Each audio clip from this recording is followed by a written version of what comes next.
자, 시작을 해볼게요. 옷을 갈아입었죠. 옷을 왜 갈아입었냐면 쉬는 시간에 설거지를 써요. 되게 실강이나 아니면 이렇게 인터넷 강의로 이렇게 원래 정식으로 할 때는 이런 얘기 할 수 없는데 되게 자세한 리얼한 얘기해서 되게 재밌네요. 자, 아무튼 설거지를 하고 와가지고 옷을 갈아입었습니다. 진행을 해볼게요. 자, 지금 이 25쪽 실내보호 원칙 할 차례죠.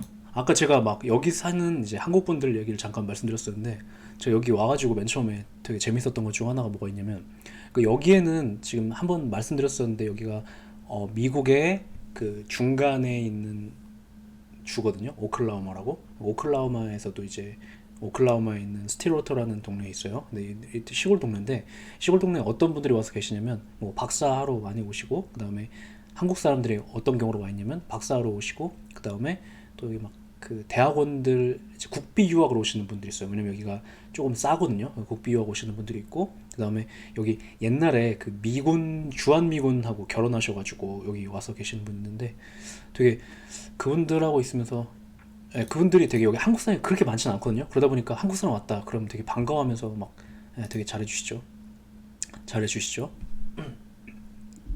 근데 막 그런 분들하고 있으면서 되게 좋았던 것 중 하나는 뭐냐면, 만약에 제가 한국에 있었더라면 겪지 못했을 인간관계, 뭐 예를 들어서 사실은 되게 비슷한 나이벌의 사람들하고만 지내게 되잖아요. 그런데 뭐 막 40대, 50대, 60대, 70대 막 이런 분들이랑 막 같이 밥 먹어볼 기회가 없는데 그럴 일들이 있어서 뭐 이런 것들이 재밌었던 것 같고, 그러네요.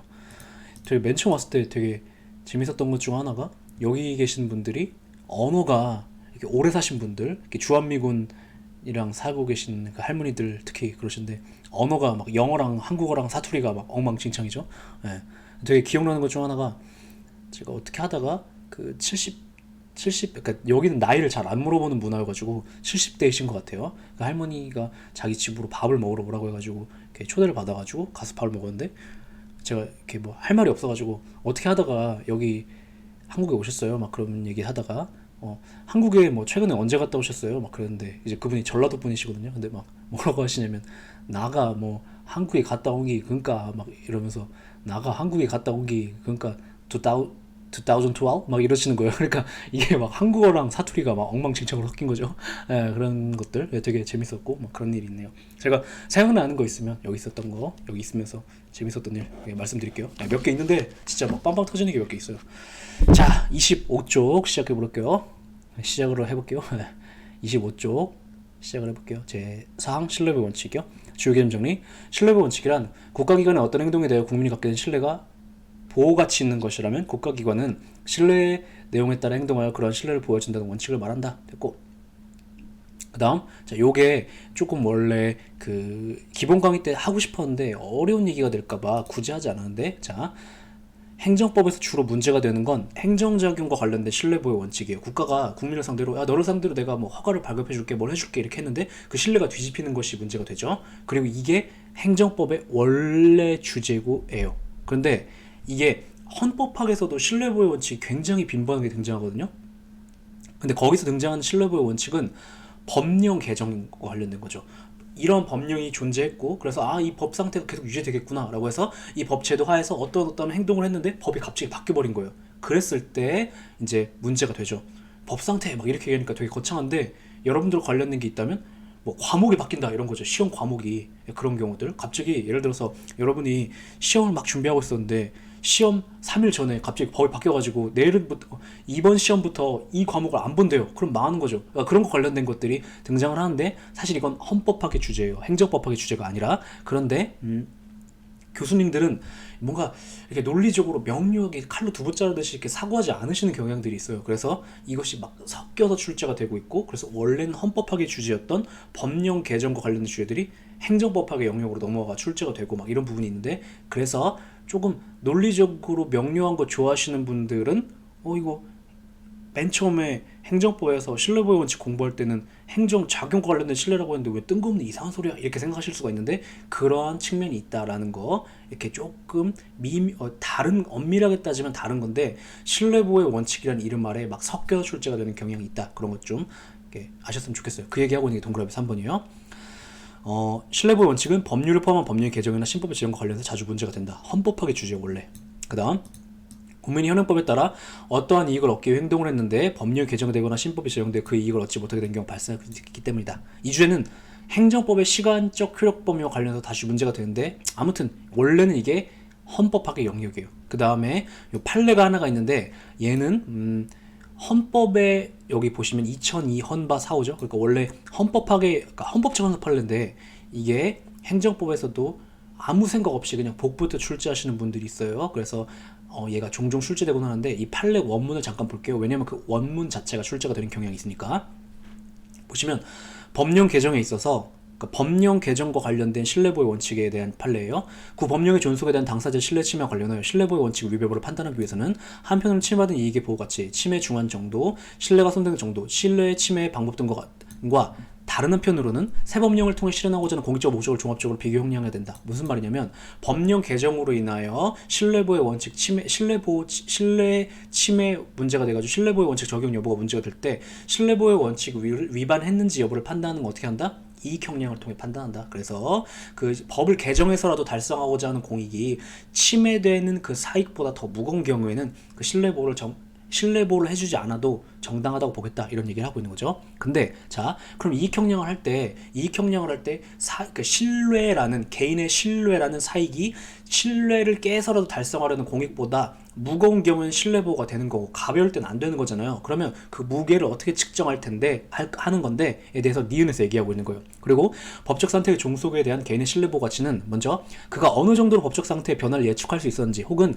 예측했어야 되는지 여부에 따라 서로 다른 강도를 갖는데 근데 사족적인데 잠깐 이렇게 방백처럼 이렇게 얘기해요. 근데 일반적으로 법률은 현실 상황의 변화나 입법 정책의 변경 등으로 언제라도 개정될 수 있는 것이라서 원칙적으로 개정은 예측할 수 있다고 봐. 그러니까 개정을 예측할 수 없었다면 신뢰보호 가치가 크겠지만 기본적으로 법령은 원래 바뀌곤 하는 거 아니냐? 이런 얘기하고 있는 거죠. 예.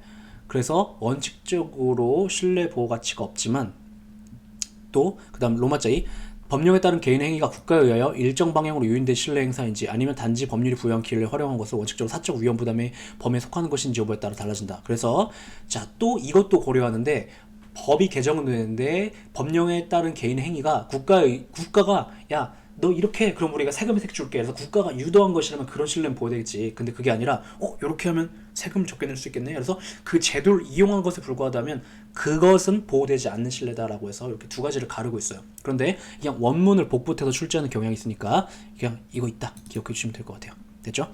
원래 헌법학의 영역인데 행정법에도 들어올 거예요. 아마 한번 들어갔고 그 다음 자 4번 법령 개정에 대한 신뢰보호 원칙 적용 관련해서 알고 있어야 하는 개념 중 하나로 경과규정이라는 개념이 존재한다. 이게 기본 강의 때 안 했던 거죠. 경과규정이란 법령을 개정하면서 일정한 사항, 예를 들어서 개정 법령 시행 전에 시작됐는데 개정 법령 시행 후에 종결되는 사실관계 뭐 그런 거에 대한 계속해서 국법을 적용해라 할 것을 명하는 법령 규정을 말한대요. 무슨 말이냐면 A법이 있다가 B법으로 법이 개정되긴 하는데 전면적으로 신법을 앞으로 적용하는 게 아니라 과거의 법률 관계 중에서는 특정 사항은 조금 신뢰를 더 보호해야 되는 경우가 있다라면 그때는 그거 콕 집어가지고 이 경우에는 법이 개정됐지만 여전히 계속 국법을 당분간 적용해요. 이런 것들을 경과 규정이라고 하는데 이것은 법령의 본칙이 규정되기도 하지만 보통 신법의 부칙에 규정되는 경우가 많대요. 무슨 말이냐면 A법이 있고 B법이 있었는데 A법을 B법으로 개정했어요. 그랬을 때 그 법에는 본칙이 있고 거기에 이렇게 부속으로 딸려붙는 부칙이라는 것이 있거든요. 근데 경과 규정이라는 것은 이 본칙에 쓰여도 상관없고 부칙에 쓰여도 상관없는데 보통은 부칙에 붙는데요. 뭐 어쩌라고 이 얘기를 하는 이유는 뭐냐면 그 기출지문 중에 부칙은 뭐 어쩌고저쩌고 이렇게 하는 얘기가 나와요. 그래서 부칙이 무엇인지 그리고 경과 규정과 부칙은 무슨 상관관계인지 이걸 이해할 수 있는 지문들이 종종 있어갖고 그걸 설명을 했어요. 그냥 그렇다 단타형으로 동그라미 4번 기억해 주시면 될 것 같아요. 그 다음 동그라미 5번 보호가치가 있는 정당한 신뢰에 대한 침해로 인한 재산권이 침해되는 경우 원칙적으로 신뢰 내용대로 행위함으로써 재산권을 침해하지 않는 존속보호를 해주는 게 원칙이고 그것이 불가능한 경우는 손실보상을 통하여 경제적 가치를 보존하는 가치보호라도 해줘야 된다. 뭐 이것도 단타형으로 기억해 주시면 돼요. 별거 아니에요. 그냥 그렇다. 네. 근데 이게 원래는 그 손실보상처분 파트에서 등장하는 지문인데 신뢰보호의 원칙과 관련해서 출제되곤 하니까 동그라미 5번이요. 그래서 그냥 그런 게 있나 보다. 출제될 가능성은 떨어지는데 나오면 그렇게 푸시면 될 것 같고 자 넘기시고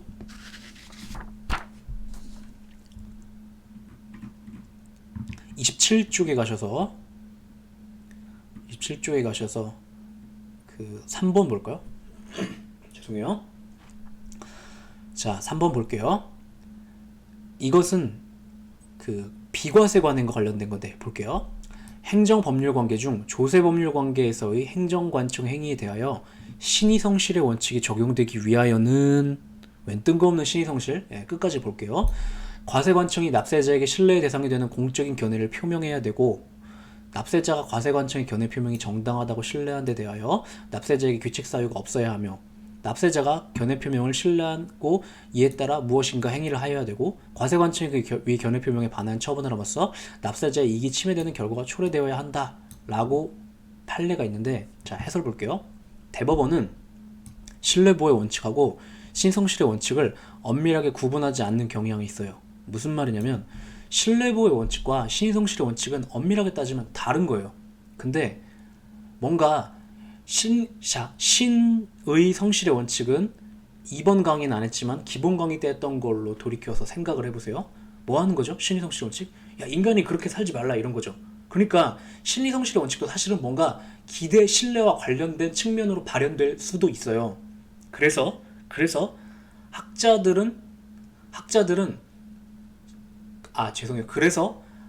학자들은 신뢰보호의 원칙과 신의성실의 원칙은 비슷하지만 이것은 엄밀하게 따지면 다른 것이야 라고 주장하는 학자들이 있는데 그게 대부분이거든요. 근데 대법원은 야, 둘 다 막 신 들어가고 뭐 비슷하고 뭐 믿고 막 그러지 말아라 막 이런 거잖아. 그러니까 그냥 구분하지 않는 경향이 있어요. 뭔 소리가 하고 싶은 거냐면, 자, 우리가 그 기본 강의 때 배웠던 걸 생각해 보세요. 신뢰 보호의 원칙의 적용 요건이 뭐예요? 공적 견해 표명이 있을 것, 귀책 사유가 없을 것, 뭔가 행위할 것, 그 다음에 이익 침해 있을 것, 이거죠. 맞죠? 근데 여기에 신의성실의 원칙이라는 얘기를 하고 있는 건 뭐냐면 대법원은 신의성실의 원칙과 신뢰보호의 원칙을 엄밀하게 구분하지 않는다고요. 그냥 제 생각인데 뇌피셜인데 그냥 신 들어가는 뭐 그냥 이렇게 생각하는 것 같아요. 그래서 신의성실의 원칙이라고 해서 이게 출제 포인트가 아니니까 이걸 이렇게 떴을 때 오선지라고 생각하지 마세요. 네, 그게 하고 싶은 말이에요. 그래서 기억, 대법원은 신뢰보호 원칙과 신성실의 원칙을 엄밀하게 구분하지 않는 경향이 있다. 이 판례는 신뢰보호의 원칙에 대한 거예요. 그래서 그러니까 우리가 신뢰보호의 원칙이라고 배운 것과 관련된 법리에 대한 얘기라고요. 그 다음, 그런데 웬 조세 얘기는 왜 나오는 거냐?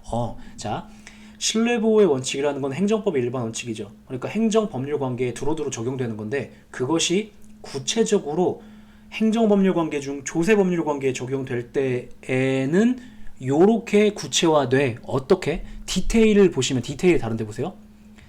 자, 행정청의 행위가 아니라 뭐라고 되어 있어요? 과세관청의 행위라고 되어 있고, 그 다음 또 여기도 행정청이 아니라 과세관청이라고 되어 있고, 상대방 혹은 국민이 아니라 납세자라고 표현하고 있죠. 그 다음 또 납세자, 과세관청, 그 다음에 납세자 이렇게 나와 있죠. 그래서 과세관청 이렇게 나와 있고, 그래서 니은 보시면 해설, 조세법률관계에도 다른 법률관계, 행정법률관계와 마찬가지로 동일한 요건하에 신뢰보호 원칙이 적용됨을 판시한 것이다. 신뢰보호 원칙은 조세법률관계 중에서도 비과세 관행과 관련한 빈번하게 문제가 된다. 이렇게 하고 얘기하고 있는 거예요. 그래서 이게 출제되면 틀리는 잘 없죠. 다만 너무 열심히 공부해가지고 이거 신의성실의 원칙이 아니라 신뢰보호의 원칙인데 이렇게만 처리하지 않으시면 돼요. 그리고 또 한 가지 심적으로 부담이 될 만한 얘기인데, 요게 심적으로 부담이 될 만한 얘기가 아니라 심적인 부담과 관련된 얘기인데, 뭔가 신뢰보호의 원칙이라고 해서 일반론으로 행정청, 국민, 상대방 이렇게 주면 상관이 없는데 조세법률관계, 납세자 막 이렇게 하면 좌표가 어디지? 이거 강제징수인가? 막 이렇게 생각하실 수 있단 말이에요. 그죠?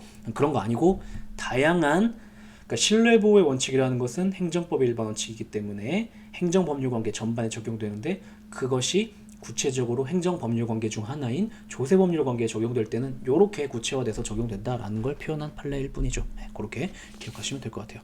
됐고, 그 다음에 넘기시면 28쪽을 가볼까요? 28쪽에 9-1번. 자, 아는 거죠? 신뢰보호 원칙의 성립 요건의 공적 견해 표명은 반드시 행정조직법상 권한을 가진 행정청이 해야 되는 게 아니라 처분청에 의하여 행해져야 되는 것이 아니기 때문에 처분청이 아니라 보조기관의 담당 공무원 등 다른 기관에 의해서, 그러니까 담당 공무원은 행정청이 아니죠. 뭐 예를 들어서 제가 지방직 공무원이에요. 뭐 실제로 충청북도 충주시 사건이죠. 충주시 공무원이에요. 그럼 저는 근데 행정청 아니죠. 충주시에서 행정청은 누구예요? 충주시장. 근데 예를 들어서 뭐 민원인이 왔는데 제가 민원인에게 공무원이 담당 공무원한테 신뢰를 준 거예요. 그죠? 그랬을 때에도 정당하게 신뢰를 줬고 그 신뢰가 보호할 만한 것이라면 신뢰보호 원칙에 의해 그 신뢰 보호받을 수 있다. 그런 얘기하고 있는 거죠. 그래서 형식적으로 엄격하게 따지는 것이 아니라 그냥 뭔가 신뢰를 줄 만한 사람인가? 이걸 따지겠다. 이런 얘기를 하고 있는 거죠. 그 다음 그래서 9-3번이 하고 싶었던 얘기인데 보건사회부 장관이 중앙일간지에 의료 취약지 병원 설립 운용자에게 지금 막 공공의대와 또 관련된 사안이죠. 그러니까 공공의대 관련 사안이 정치적인 얘기인데 되게 오래된 사안이에요. 아무튼 자 그래서 중앙일간지에 왜냐면 이게 95년도 판례잖아요, 그죠? 네. 중앙일간지에 의료 취약지 병원 설립 운용자에게 5년간 재산세 면제해주겠다고 공고를 했어요. 누가? 보건사회부 장관이. 보건사회부 장관이 뭐예요? 지금 이제 보건복지부 장관이라고 하는데 이 95년도 당시에는 보사부라고 해서 보건사회부라는 게 있었어요. 몰라도 돼요. 그런 게 있었다. 근데 이에 갑이 이제 병원장이었나봐요. 의료 취약지인 강원도 비군에서 병원을 설립 운영했는데 비군수가 뭐 한 거예요? 세금을 때린 거죠. 비군수가 지방세법 규정에 근거해 갑에 대해 군세인 재산세를 부과한 사안에서 판례는 뭐라고 했냐면 보건복지부 장관 이게 제가 표시를 잘못한 건가? 네, 아무튼 보건사회부 장관하고 보건복지부 장관 같은 거예요. 이건 현재 이름이고 이건 과거 이름이죠. 보건사회부 장관, 복지부 장관. 이 뒷부분을 보건사회부 장관이라고 바꾸시든지 아니면 앞부분을 보건복지부 장관으로 바꾸세요. 판례는 아무튼 걔는 권한 분장 관계상 재산세를 부과할 권한이 없다 하더라도 보건복지부 장관의 공고는 신뢰보호 원칙의 요건은 행정청의 공적 개념 표명에 해당하는 것으로 보여야 된다. 뭔 소리냐면 자 재산세 누가 부과할 수 있는 권한이 있대 여기? 비군수. 근데 직원한도 아닌데 보건사회부 장관이 얘기를 했대요. 그럼 그 신뢰 보호받아야 될까? 인데 결론 보호된대야 돼? 된대요. 논거는 뭐였냐면 대법원 이런 얘기했어요.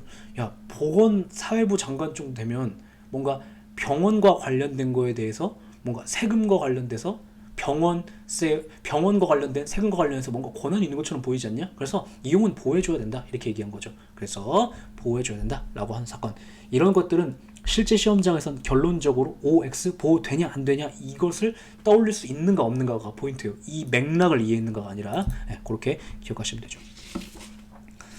그 다음 자 뭐 다른 거 없고 21번 간단하게 처리해 볼까요? 21번 보시면 행정청 내부의 사무처리전 측에 해당하는 지침의 공표만으로는 신청인은 보호가 지는 신뢰를 갖게 됐다고 볼 수 없다. 이 무슨 얘기하고 있는 거냐면 자 행정규칙을 제정한 다음 그걸 공표했대요.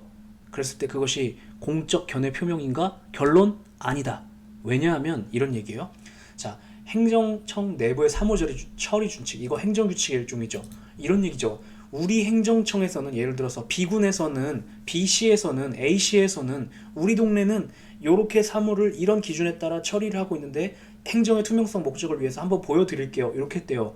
이게 어떤 행정작용을 하겠다라고 신뢰를 부여하기 위한 목적으로 만든 게 아니죠. 그냥 행정의 투명성 목적을 위해서 그냥 공표해 드린 거잖아요. 왜냐면 우리는 이렇게 막 중구난방으로 업무를 처리하지 않고 이러한 목적, 이러한 원칙과 절차에 의해서 사무를 처리하고 있어요. 그것을 행정의 투명성 목적으로 공표한 것 뿐이란 말이에요. 그래서 그건 누군가에 따라 뭔가를 믿으라는 취지에서 한 것이 아니기 때문에 그런 경우에는 신뢰가 보호되지 않는다. 역시 단타형으로 기억을 해주셔야만 해요. 이게 안 되면 시험장에서 문제를 풀 수가 없어요. 아리까리 했다 그러면 안 돼요. 이 설명이 기억나셔야 돼요. 시험장에서 막 아리까리 하면 그럴 수도 있고 공표인데 행정규칙이긴 하지만 공표인데 막 이렇게 생각하신다고요. 다시 행정의 투명성 목적으로 자기들이 어떻게 업무를 처리하고 있는지를 그냥 공표한 것 뿐이지 뿐이지 국민을 상대로 어떤 뭔가를 믿으라는 취지에서 알려주는 것이 아니기 때문에 공적 견해 표명에 해당하지 않는다고 봐요. 그렇게 기억하시면 되죠. 그 다음에 30쪽 가셔서 23번 지금 보시면 자 입법예고를 통해 쉽게 말하면 입법예고도 공적 견해 표명 아니라는 건데 자 입법예고를 통해 법령안의 내용을 국민에게 예고한 적이 있다 하더라도 그것이 법령으로 확정되지 아니한 이상 국가가 이해관계자들에게 그 법령안에 관련된 사항을 약속했다고 볼 수 없으며 이런 사정만으로 어떠한 신뢰를 부여했다고 볼 수 없다. 자 입법예고 뭐 하는 거예요? 우리가 이러한 내용으로 법을 만들려고 하는데 미리 알려드립니다. 의견이 있으시면 제출해 주세요. 우리가 그거 반영하게요. 말 끝났죠? 반영한다는 건 무슨 말이에요? 법 내용이 바뀔 수 있다는 거죠. 그러니까 이러한 내용으로 입법을 하려고 합니다. 알려줬다는 건 국민들은 우리가 꼭 반드시 이 내용으로 법을 만들 거야 이걸 선언한 게 아니라고요. 이렇게 할 거니까 믿으세요 이렇게 얘기한 것이 아니라고요. 그래서 공적 견해를 표명한 것이 아니에요. 이해되죠? 단타형으로 기억을 해주세요. 그 다음 자 27번 볼까요? 아까 했던 건데 자기 구속의 원칙과 달리 신뢰보호의 원칙은 위법한 행정이라 하더라도 신뢰 대상이 되는 행정조치에 포함될 수가 있어요. 있어요. 자, 다만 이익 형량상 무효인 행정에 대한 신뢰를 보호할 수 없다고 보는 것이 판례 입장이에요. 다시 자기 구속의 원칙과 달리 신뢰보호의 원칙의 경우는 그 선례가 위법해도 그걸 믿은 것도 봐준대요. 그러니까 언제나 봐주는 건 아닌데 경우에 따라 이익 형량의 결과에 따라 보호될 여지가 있어요. 뭐와 달리? 자기 구속의 원칙과 달리. 그런데 자, 이익 형량에 따라 달라지는데 이익 형량을 해본 결과 위법해도 이게 중대명백해서 무효인 행정이라면 그거는 너무 심각해. 그래서 그거에 대한 신뢰까지 우리가 보호해줄 수는 없어 라고 교과서에 쓰여있고 판례도 그런 입장이에요. 다만 이해해보자면 이런 거죠. 자, 무효가 되려면 중대 행정행위가 무효가 되려면 중대 명백하게 위법해야 되죠. 야, 누가 봐도 그건 위법해.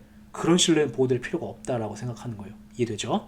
그 다음 자, 27번은 아까 했던 거고 27-2번 1번은 아까 했던 거고 27-2번 볼게요. 그래서 자, 27-2번이 27번하고 연결되는 얘기인데, 국가가 임용 결격 사유가 있는 자에 대하여 결격 사유가 있는 것을 알지 못하고 공무원으로 임용하였다가 사후에 결격 사유가 있는 자임을 발견하고 공무원 임용회를 취소했다. 당사자에게 원래 임용회가 당초부터 당연 무효였음을 통지하여 확인시켜준 행위에 지나지 아니하는 것으로 그런 의미에 당초 임용 처분을 취소함에 있어서는 신의칙 내지 신뢰의 원칙을 적용할 수 없다. 자, 첫 번째 건드리면 우리 대법원 여기서 보면 또 신의칙, 이게 뭐죠? 신의성실의 원칙이죠. 그거랑 신뢰의 원칙을 분간 안 해요. 그거 신의칙인가 아무튼 신뢰의 원칙인가 아무튼 그거 있지? 이렇게 얘기하고 있는 거죠. 그래서 구분하지 않아요. 그리고 포인트가 아니에요. 이건 출제 포인트가 아니에요. 그런데 결론적으로 대법원은 이 경우에는 신뢰보호를 해주지 않겠다는 얘기를 하고 있는 건데 자, 알아야 될 배경 지식이 있죠. 국가가 공무원 임용 결격 사유가 있는 자에 대해서는 임용을 했어도 실수로 임용을 했어도 그 임용은 무효예요. 선생님, 임용이 뭐예요? 임용 뭔지 아시죠? 임용은 국가 혹은 지방자치단체가 공무원인데 얘를 공무원으로 임명하는 거예요. 여러분은 지금 임용 받기 위해서 지금 시험 공부를 하고 있는 거거든요. 근데 임용 결격 사유가 있는 사람에 대해서는 국가가 결격 사유가 있다는 걸 모르고 임용을 했다 하더라도 그 임용도 행정행위 중 하나인데 배우는 거죠 이거. 자, 행정행위 중 뭐에 속하죠? 특허에 해당하죠. 왜냐하면 포괄적 법률관계를 형성하는 거니까. 근데 특허에 해당하는데 그것이 무효라고요. 언제? 결격 사유가 있다면. 설사 국가가 몰랐어도. 결격 사유가 뭐죠? 뭐 예를 들면 뭐 금고 이상의 형을 받고 형이 종료됐는데 아직 뭐 5년이 안 됐다. 예를 들어서 제가 교도소에 들어갔다 왔어요. 그래서 5년이 아직 안 됐어요. 나온 지 5년이 안 됐어요. 그럼 공무원 못 돼요. 그 다음 또 제가 집행유예 선고받았는데 집행유예 기간 끝난 지 아직 한 2년 안 됐다. 그럼 그때는 안 돼요. 예를 들어서 제가 집행유예를 받았어요. 뭐 실수로 뭐 사람을 죽여가지고 집행유예를 받았어요. 차로 막 사람 쳤다고 해봐요. 집행유예 받았어요. 그래서 아직 2년이 안 됐다. 집행유예 기간이 끝난지, 물론 집행유예 기간일 때도 당연히 결격 사유고, 집행유예 기간일 때도 결격 사유고, 집행유예가 끝난 지 2년까지도 결격 사유 기간이에요. 그래서 이때는 제가 공무원 시험 봐도 합격해도 공무원이 될 수가 없어요. 그런데 국가가 그걸 모르고 실수로 임용했다. 그럼 그 무효라고요. 이해돼요? 그래서 이 사안은 무슨 사안이냐면, 야, 네가 나한테 결격 사유, 여기서 말하는 니는 국가고 나는 공무원이었던 사람이에요. 네가 나한테 결격 사유 있는 거 모르고 나한테 임용해가지고 내가 공무원 일했는데 결격 사유 있는 사람이라는 이유로 나오는 공무원이 처음부터 아니었어 이렇게 주장을 한다 하더라도 그럼 나의 신뢰가 너무 심하게 깨지는 거 아니에요? 대법원 뭐래요? 무효니까 그런 신뢰는 보호하지 않는다 이렇게 보는 거죠. 그래서 신의칙 내지 신뢰의 원칙을 적용할 수 없다 이렇게 보고 있어요. 조금 여담인데 이제 강론의 범위긴 한데 우리 대법원은 공무원 임용 결격 사유에 대해서는 얄짤없어요. 네, 그런 경향을 일단 됐죠. 그 다음에 자 31쪽 가볼까요? 31쪽 가서 32번 지문이요. 병무청 담당부서.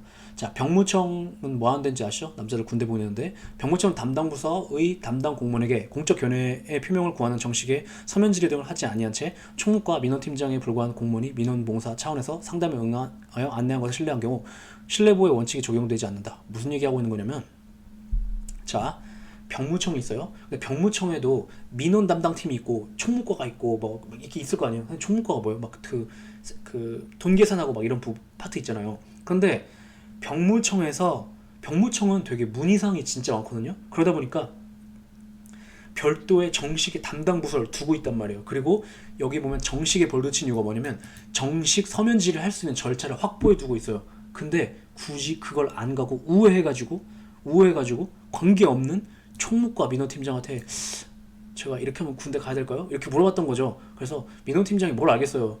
민원팀장이 총무과가 제 생각엔 안 가도 될 것 같은데요? 이렇게 했대요. 그 신뢰 보여주지 않는다. 이런 얘기하고 있는 거죠. 네, 이해되죠? 근데 이것도 단타형으로 정확하게 기억하지 않으면 문제 못 푸는 경향이 있으니까 기억을 해주세요.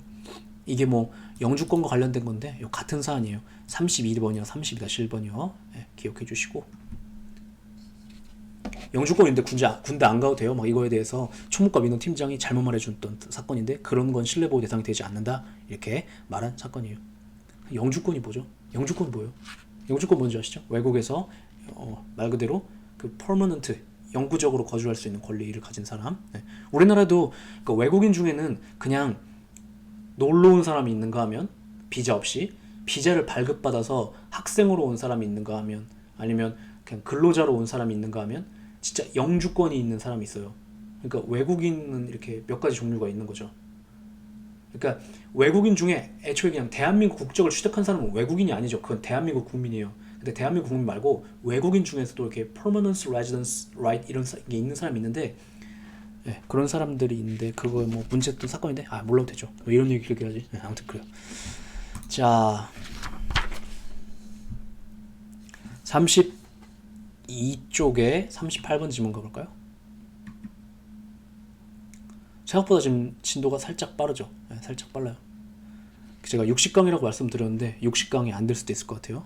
라고 강의 초반에 항상 얘기하고 뒤에 가서 막 자세하게 하죠. 그래가지고 조금 신뢰는 하지 마세요. 이런 신뢰는 갖지 마세요.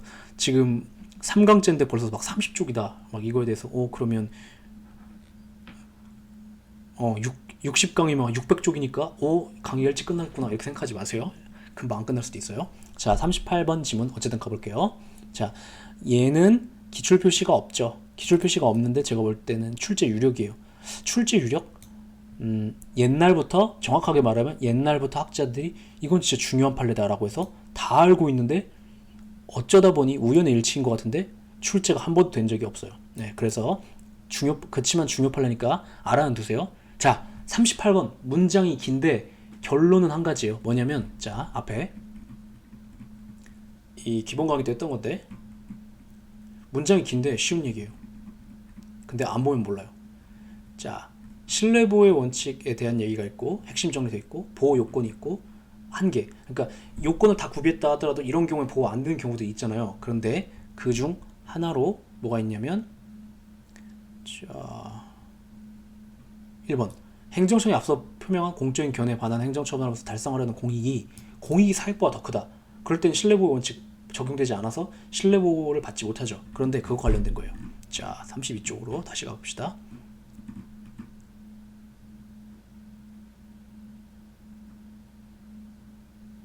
자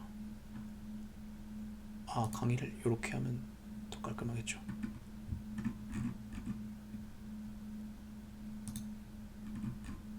(32쪽에) 38번이요.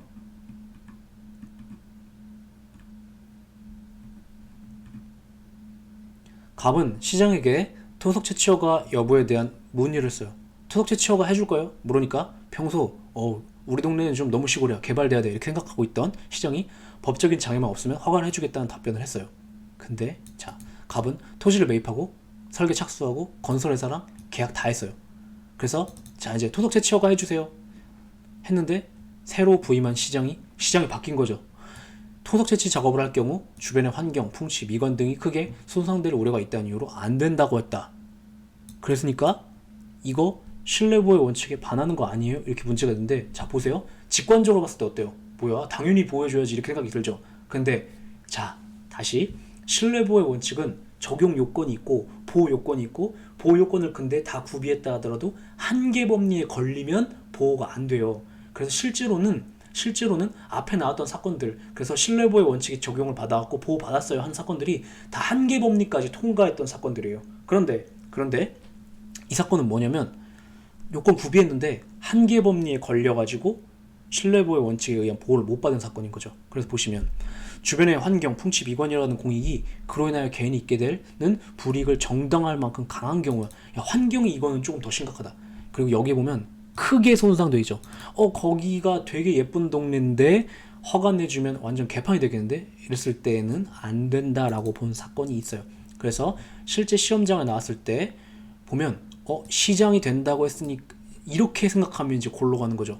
시장이 해준다고 했으니까 시장쯤 되면 신뢰 대상이 되는 공적 견해를 표명할 만한 사람인데 그러니까 보호받아야겠지 이렇게 생각하시면 안 돼요. 그럼에도 불구하고 보호 요건 구비했음에도 불구하고 한계 법리에 걸려서 보호받을 수 없다라고 본 사건 이런 것들 암기를 정확하게 해주지 못하면 이거 못 풀어내요 시험장에서. 그렇죠. 선생님 뭔 놈의 시험이 이렇게 다 암기해요? 그렇죠. 공무원 시험이 그런 상황이죠. 저도 제가 볼 땐 그래요. 그래서 뭐 이런 판례 사실 참 그 개별적인 사건성이 중요한 건데 그냥 이런 거 딱 던져주고 물어보죠. 됐고 자 39번 지문 과세관청이 이건 기출이죠. 납세 의무자에게 부가가치세 면세 사업자용 예를 들면 출판업 뭔 소리냐면 출판업은 이렇게 학문 증진과 관련된 거잖아요. 맞죠? 그래서 원래는 그 장사를 하고 돈을 벌면 다 세금을 내야 되는데 출판업을 할 때는 부가가치세를 면제해줘요. 그런가 봐요. 그렇대요.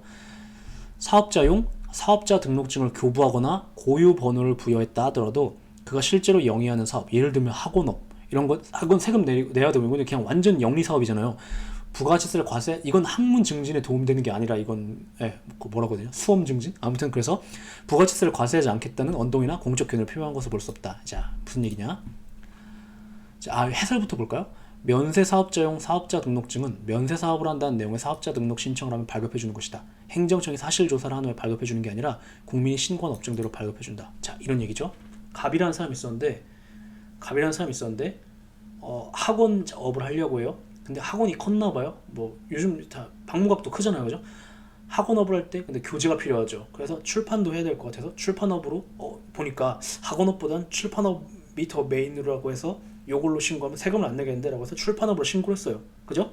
그랬는데 자 신고를 하면 행정청은 얘가 진짜로 출판업을 하고 있는 것인가 다른 사업을 하고 있지는 않은 것인가 이런 거 따지지 않아요. 그냥 저 출판업을 하고 할 테니 이걸로 사업자 등록을 하고 이걸로 세금을 낼게요 라고 하면 그걸 받아줘요. 그런데 실제로 뭐가 메인이었던 거예요? 학원업이. 그랬을 때 자 출판업으로 사업자 등록증을 교부해 준 것이 학원업을 했을 때 너는 학원업을 하는 것이 아니니까 세금을 때리지 않겠어 라는 견해를 표명한 것이 아니죠. 맞죠? 그 얘기를 하고 있는 거예요. 그래서 네가 출판업을 했다 하더라도 더 메인이 되는 학원업을 했다면 학원업에 대해서 돈 때리겠다, 세금 때리겠다, 부가치세 그 얘기를 하고 있는 거죠. 그렇게 보시면 돼요. 별거 아니죠.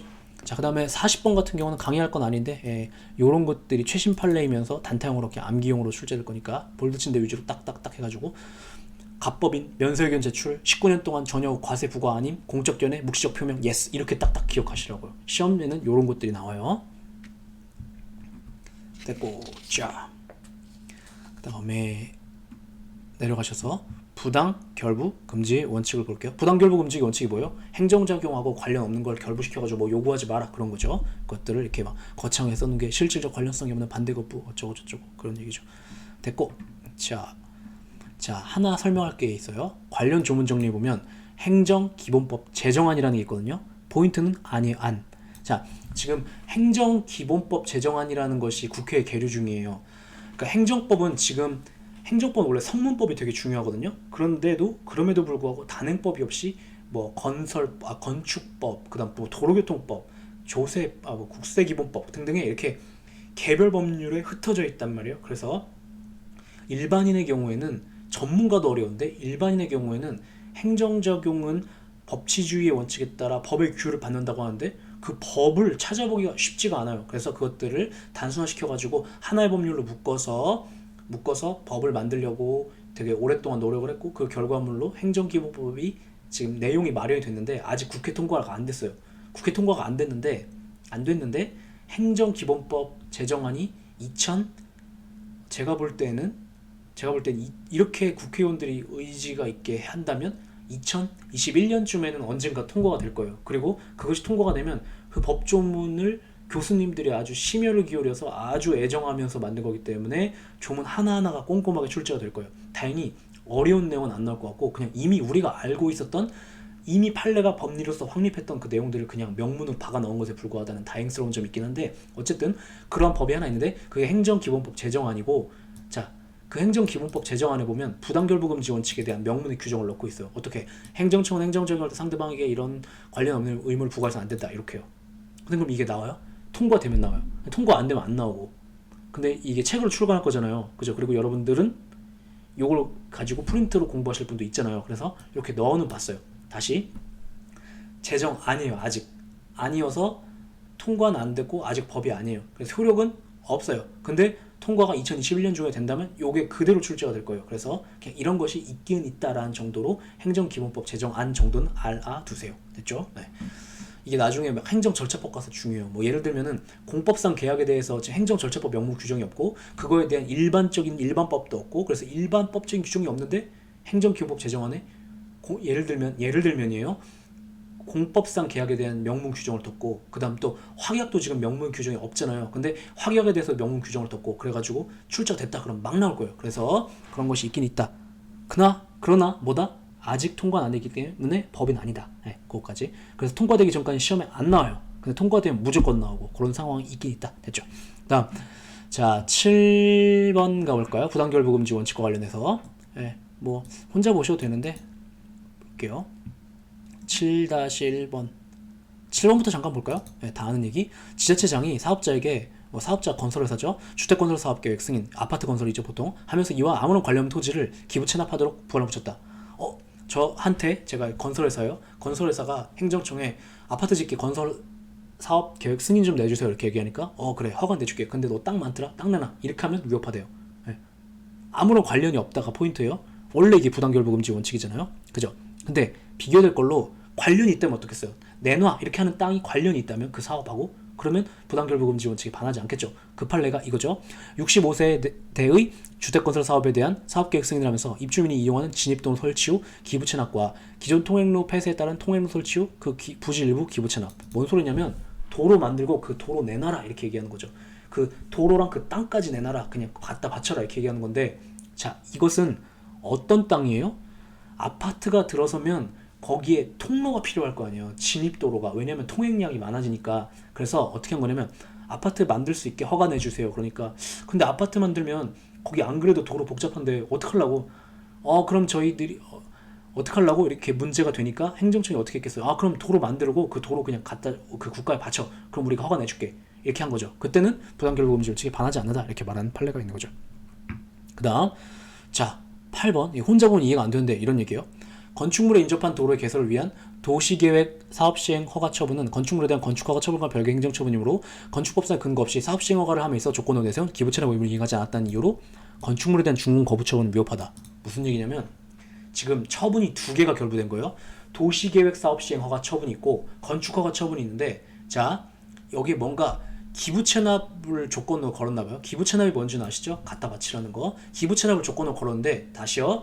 문제가 된 발급해 주려고 한 처분이 두 개가 있었던 거예요. 도시계획 사업 시행허가 처분이 있었고 그 다음에 건축허가 처분이 있었는데 기부채납이라는 것을 조건으로 걸었는데 둘 중에 어디에 걸었냐면 위에 거 도시계획 사업 시행허가 처분에 대해 조건으로 걸었는데 기부채납 의무를 이행하지 않았다는 이유로 이거를 발급 안 해주는 건 이해가 되는데 얘를 컨펌 안 해주는 건 이해가 안 된다. 그래서 그것은 관련이 없는 것을 결부시킨 것이기 때문에 위협하다 이렇게 얘기해요. 그래서 건축허가랑 준공 처분은 다른 거 아니에요? 다른 건데 건축허가 떨어지고 그 다음 그것을 컨펌해 주는 게 준공 거부 처분이에요. 그래서 연루되어 있다고 이렇게 하나라고 보시면 돼요. 그냥 같은 거다. 그래서 보시면 기부채납 의무의 이행은 사업시행허가와 결부된 것이지 건축허가 처분과 결부된 것이 아니기 때문에 기부채납 의무의 불이행을 이유로 건축물에 대한 준공 거부를 해서는 안 된다는 말이다. 이해되시죠? 네, 그 얘기.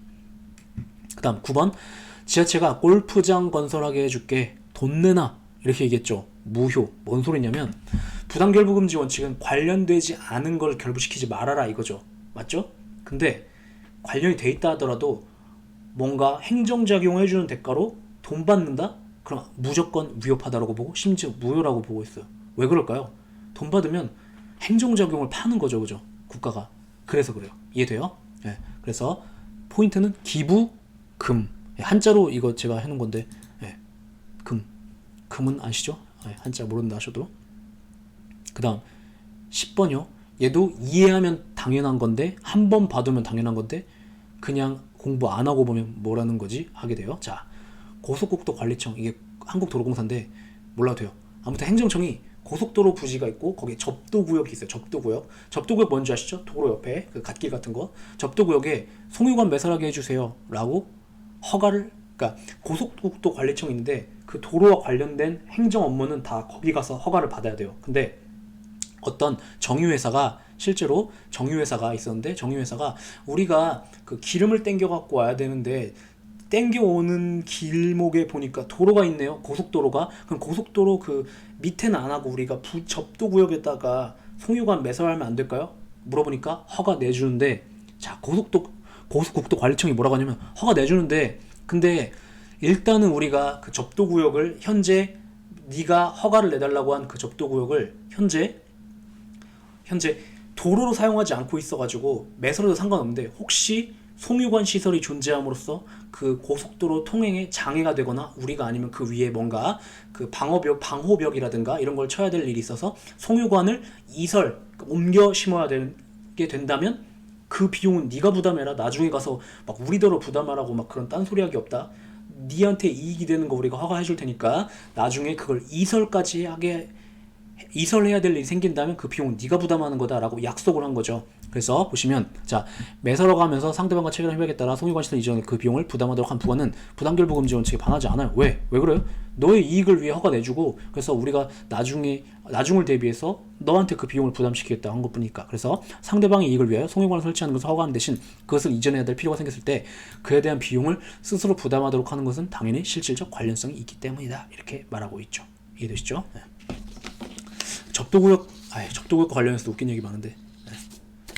여기 와가지고 막 여기 이제 막 한국인 아저씨분들 막 계시거든요. 한국인 아저씨분들 계시는데, 미국에서는, 한국은 지금 잡설이에요. 잡설 시간 진도가 너무 빨라가지고, 한국은 그 스피딩이라고, 그 과속했을 때 그거를 다 카메라로 잡잖아요. 근데 미국은 경찰이 다 잡아요. 일일이 경찰이 잡으니까 잡혔다 그러면 경찰이 와가지고 막 되게 범죄 저지른 것처럼, 범죄긴 하죠. 네, 과속은 와가지고 이렇게 너 속도 여기 리미트가 얼만데 속도가 이 정도니까 너한테 돈 때릴 거야. 그 파인, 그 FINE 파인 할 거야 이렇게 얘기해요. 그러면 이제 그때 한국인 아저씨들 모이면 무슨 얘기하냐면, 어떻게 하면 그것을 피해갈 수 있을 것인가, 맨날 이런 얘기만 하거든요. 근데 이제 그중 하나로 제가 되게 재밌었던 게 뭐냐면, 영어를 이해하지 못하는 척을 해라.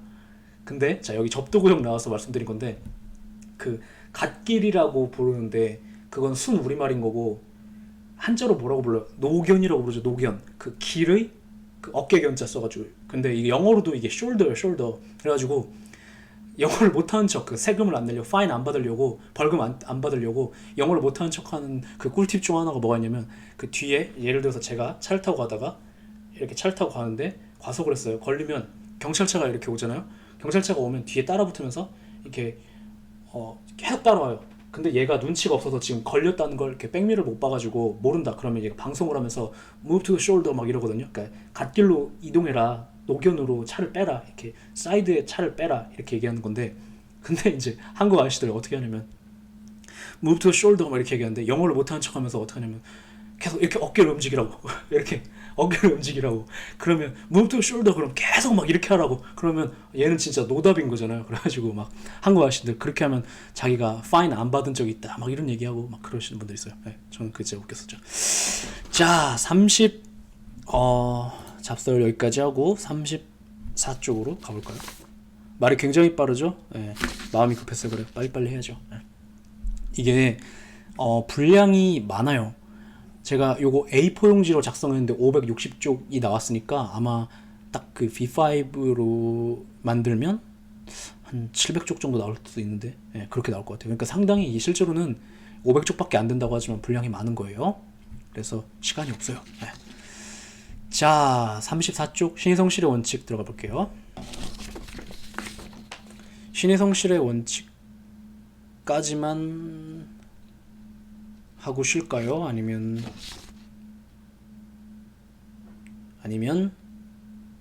여기까지만 할까요? 자, 신의 성실의 원칙 하면 신의 성실의 원칙과 관련해 가지고 하나도 안 중요한데 그 법리가 조금 뭔 소린지 이해할 필요는 없는데 이해하자면 조금 복잡한 게 있거든요. 근데 타이머 맞춰놨는데 5분 만에 못하겠죠. 자, 그러면 요거는 4강에서 신의 성실의 원칙 34쪽부터 들어가는 걸로 할게요.